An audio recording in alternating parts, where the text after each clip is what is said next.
Un projet de musée pour sortir de l'oubli l'histoire agricole du pays catalan. C'est un projet de l'association Terra del Savis. On en parle avec son président, Joan Luis Mas. L'objectif, c'est de promouvoir, de rendre au public l'histoire agricole et rurale au sens plus large, mais surtout agricole, du Roussillon, c'est-à-dire de la plaine ou de la plus grande partie des Pyrénées-Orientales. Vous avez une très grosse collection, vous rassemblez des objets depuis des années. Quel type d'objets, par exemple, vous avez? Alors c'est surtout des outils. Depuis 18 ans, on a été fondé il y a 18 ans. C'est la plus grande collection aujourd'hui du Roussillon, c'est-à-dire ces outils agricoles.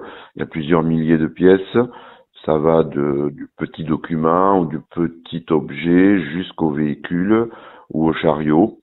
Ça reflète environ 150 ans d'évolution des techniques, des cultures. Il y a un objet en particulier, c'est pas un outil celui-là qui provient de la Première Guerre mondiale, c'est une sculpture qui a été faite par un agriculteur au front. Pour eux, c'est important de partager cette collection au plus grand nombre. Nous sommes tous concernés par l'histoire de l'évolution agricole. Nous consommons tous les jours.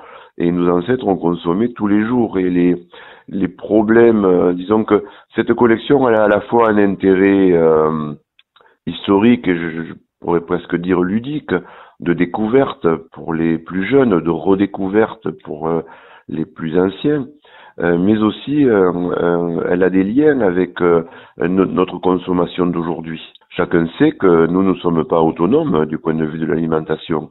Une grande partie de ce que nous consommons provient d'autres pays.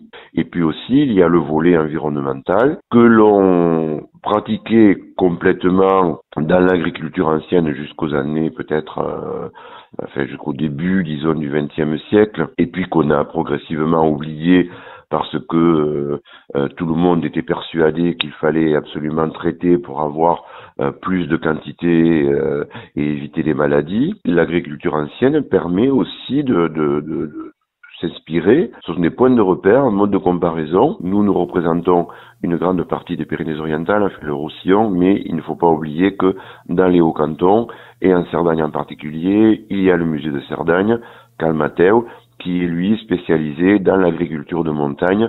Et c'est un bel endroit, il existe déjà, il est en fonctionnement, donc il ne faut pas hésiter à aller le voir.